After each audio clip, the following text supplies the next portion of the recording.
not only employment, but vocational and skill training for persons with disability. Because if you look at the statistics of the persons with disability in Nigeria, according to the World Health Organization, they tell us that 15% of the world are persons with disability. And if you bring it down to Nigeria, you can now see that we have around 30 million persons with disability in Nigeria. And I think this population is not a population that you overlook. Persons with disabilities suffer so much to go to schools, and after school, there are no jobs, no vocational and skill trainings for them. And that was why sometime in February or March, we had a workshop, a training on inclusive workplace and reasonable accommodation, of which your institution was duly represented. We thank you for that. Our mission is not far-fetched. Persons with disability after going to school have no jobs. And because they have no jobs, you now see persons with disability roaming around the streets, and you can find so many of us on the streets. Although the Nigerian Association of the Blind and the entire disability organizations do not support being on the streets. But when you beat a child, I think you will not tell the child not to cry. That is the situation that we find ourselves. If you look at it here, I am a master's degree holder and I don't have a job. My sister over there, person with albinism, is a graduate and have no job. And so many others that are in our organizations that don't have jobs. So that is why we have started to work on this project, because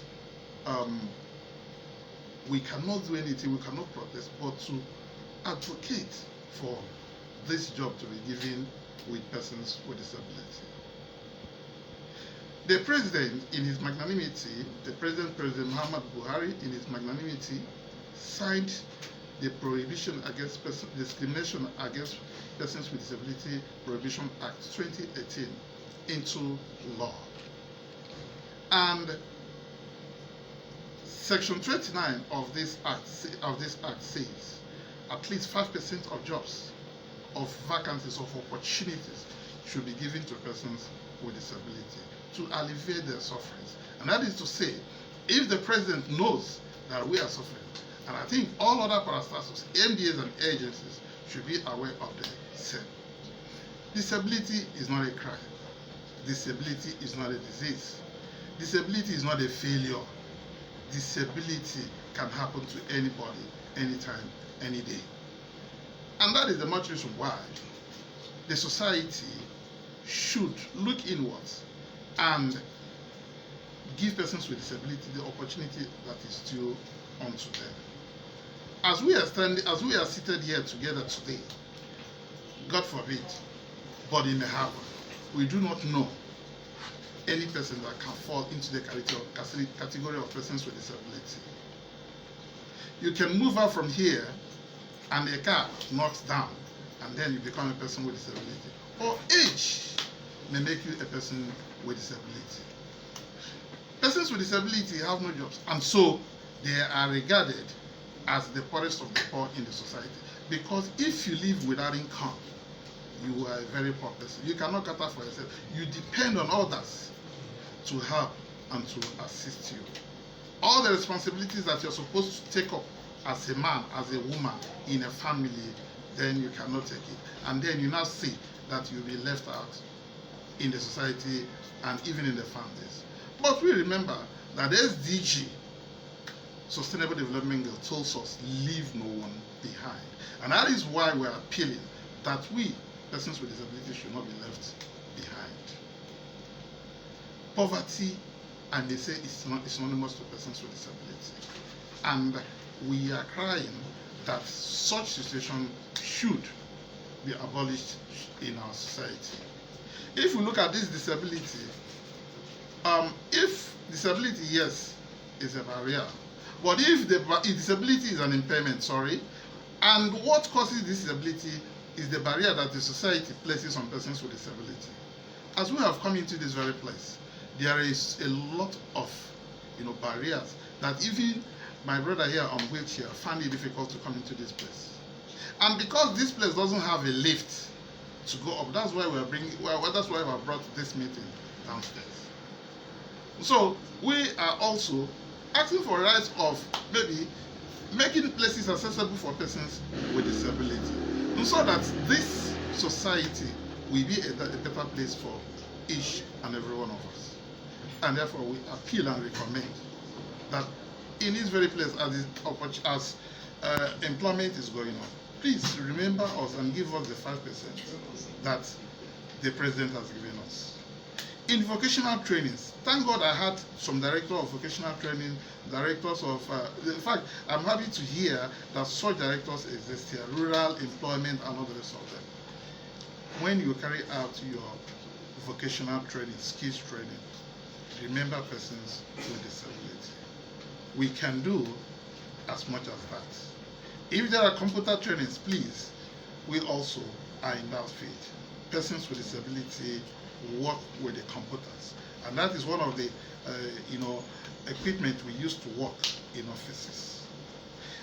Then we also appeal that workplaces should be made accessible for persons with disability, and reasonable accommodation should also be given to persons with disability. I know that the person that came from here for the training must have stepped down what we mean by reasonable accommodation. But I have to touch it a little. Reasonable accommodation simply means giving us that accommodation that we need, giving us all we need to work wherever we're employed. If I need a computer, you just give me. If I need to make this place accessible, put up a RAM, give us sign language interpreters like my sister is doing here. These are all the things we need to make these are all that we need for reasonable accommodation. If we begin to talk, we can go on and go on and go on. But the bottom line is, as a parastatal that employs, please, we want to see the 5% of employment reflected in this place. We want to see vocational training here, where persons with disability will be included. Remember, I said earlier on that the SDG says, leave no one behind. The UNCRPD in Article 27 talks about reasonable workplace and giving employment the right of work for persons with disabilities. In the Western world, we see it work out, and we want it to play out in Nigeria. Give persons with disability their 5%, and we agitate no more. And so, on behalf of the Nigeria Association of the Blind and all persons with disability in FCT, I say thank you for giving us this opportunity to air our views. Thank you so much. Ladies and gentlemen, you're welcome to the ND. It's good to have you. Thank you, sir. At the NDE, we believe that every unemployed person, every person who desires to have skills impacted in him or her is our client,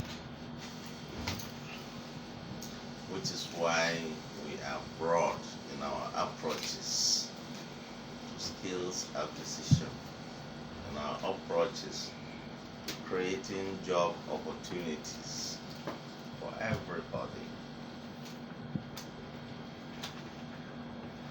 Long before now, we have created several windows to accommodate the different categories of unemployed persons in Nigeria. Different categories. For instance, we made special attention. We give special attention to women because of their roles in our society. Therefore, we created a window for women and women alone. In like manner, we had considered people living with disabilities long before now, probably long before you formed your association. And so we created a window for people living with disabilities. But, just like the saying that you could take a cow to the river, but you can't force it to drink water, can you? This window has been there for people living with disabilities, for them to partake in our programs and schemes long before this act of 5% opportunities was put into law. But whether or not it is known, whether or not it is publicized, whether or not the people concerned knew about it is what we are not sure of. But we really have you people like you. We have seen you as our brothers and sisters, and we believe that we live within the same communities, and like our friend has said, we go to the same market, we go to the same hospitals, we attend the same schools, we pay for facilities on equal, at equal levels, and so opportunities should be given to everybody at equal levels. That's our belief at the ND. So for you to have identified yourself with us, for you to have remembered to write us, was not surprising to us. We just took it that, okay, an opportunity has come, and you have now realized probably that this organization